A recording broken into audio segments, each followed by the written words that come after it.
بسم اللہ الرحمن الرحیم۔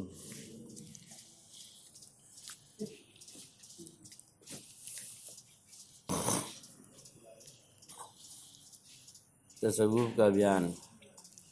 ناظرین کرام، تصوف کی قدیم و مستند اور شہرہ آفاق کتاب التعارف لمذہب اہل تصوف، مصنفہ شیخ ابو بکر ابن ابی اسحاق الکلابازی، متوفی 385 ہجری کی ہے۔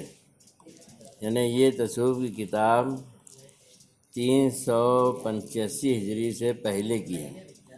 یہ کتاب آج تک صوفیہ میں مستند تسلیم کی جاتی ہے اور ہر زمانے میں اس کی شروح لکھی گئی۔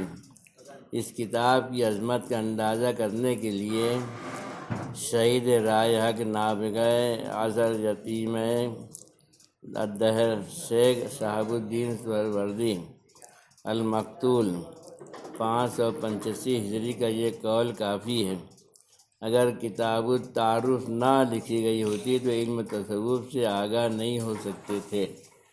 اتنی اہم کتاب ہے جس کے لیے سہروردیہ کے شیخ شہاب الدین سہروردی جو ہیں وہ لکھ رہے ہیں، اگر یہ کتاب نہیں لکھی گئی ہوتی تو علم تصوف سے آگاہ نہیں ہو سکتے تھے۔ اس لیے دلی تقاضا ہوئے کہ تبرک کے طور پر اس کے چند سطور جو صوفیہ نام رکھنے کے سلسلے میں اکابرین نے درج کیے ہیں، ان کے چند اقوال کو پیش کروں، جس سے انشاءاللہ ازیاد یہ کیف ثابت ہوگا۔ الباب الاول، پہلا باب، جماعت صوفیہ کے بارے میں علماء و مشائخ کے اقوال کہ ان کو صوفیہ سے موصوف کیے جانے کی کیا وجہ ہے۔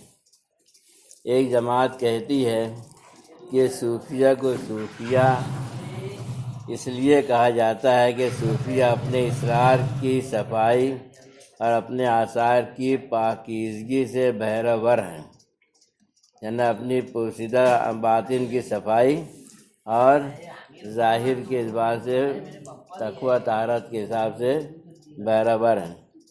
حضرت بشر بن الحارث نے فرمایا کہ صوفی وہ ہے جس نے اپنے قلب کو اللہ تعالیٰ ہی کے لیے صاف ستھرا رکھا، اور بعض حضرات نے صوفی کے بارے میں فرمایا چونکہ اس کا معاملہ اللہ تعالیٰ سے پاکیزہ ہو جاتا ہے، اس لیے اللہ تعالیٰ کی جانب سے عزت و کرامت سے بہرہ ہو جاتا ہے۔ ایک جماعت نے فرمایا کہ ان کا نام صوفیہ اس لیے رکھا ہے کہ یہ لوگ اللہ تعالیٰ کے سامنے صف اول میں ہوں گے، اس لیے کہ انہوں نے اللہ تعالیٰ تک پہنچنے کی ہمتوں کو بلند رکھا اور اپنے دلوں کو پوری طرح اسی طرف متوجہ کیا اور اپنے اسرار کے ساتھ اس کے سامنے وقوف فرمایا۔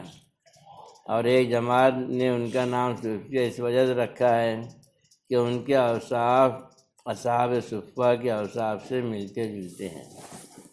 اہل صفہ وہ صحابہ تھے جو رسول اللہ صلی اللہ علیہ وسلم کے زمانے میں مسجد نبوی کے چبوترے پر ہر وقت عبادت میں مشغول رہتے تھے۔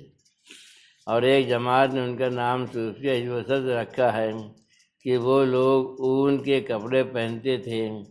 بہرحال جن لوگوں نے صوفیہ کو صوف کی طرف منسوب کیا وہ ان کے ظاہری احوال سے تعبیر کیا ہے۔ تصوف حضرت راس الصوفیہ مصلح الامت مولانا شاہ وصی اللہ صاحب کو سرہ تصوف و نسبت صوفیہ میں یوں رقم تراز ہیں۔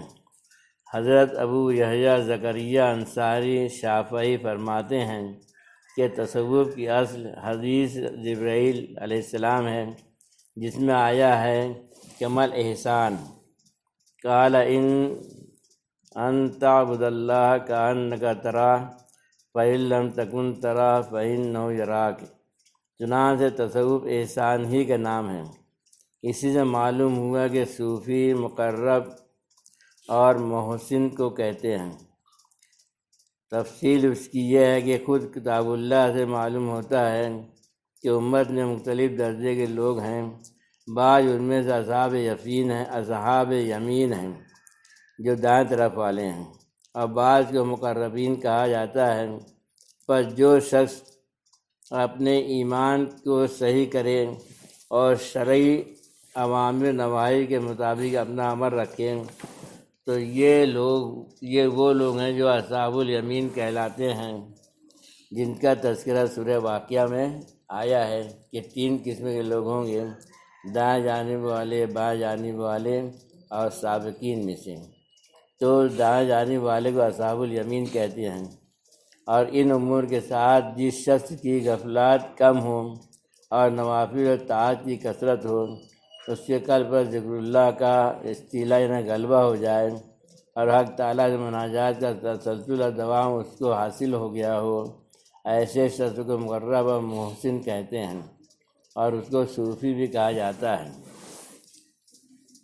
تصوف نام رکھنے کی وجہ: رسول اللہ صلی اللہ علیہ وسلم کے زمانہ مبارک کے بعد مسلمانوں میں سے جو لوگ اپنے اوقات کے افاضل ہوتے تھے، ان کو کوئی خاص نام بجز صحابی رسول کے نہ ہوتا تھا، اس لیے کہ صحابیت سے بڑھ کر کوئی فضل و شرف ہی نہ تھا جس کی جانب منسوب کیا جاتا۔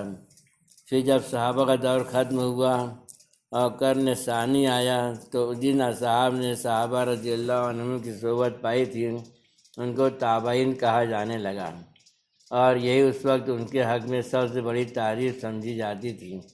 پھر ان کے بعد لوگ تابعین لقب سے ملقب ہوئے، اس کے بعد لوگ مختلف درجات میں تقسیم ہو گئے۔ پس اس وقت کے خاص جن کو امور دین کا شدت اور اہتمام تھا وہ زاہد و عابد کے نام سے پکارے جانے لگے، اور اس کے بعد بدعات کا شیوع ہو گیا اور سب فرقوں میں باہم تقابل و تنافس ہونے لگا، یہاں تک کہ ہر فریق دعویٰ کرنے لگا کہ اسی کے اندر زاہد و عابد ہے۔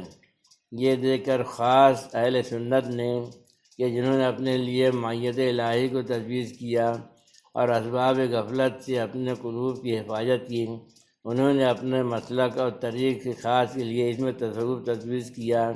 چنانچہ اسی نام سے جماعت کے اکابر 200 ہجری سے پہلے مشہور ہو گئے، یعنی ان حضرات کو صوفی کہا جاتا تھا۔ قشیریہ میں یہ بات لکھی ہوئی ہے۔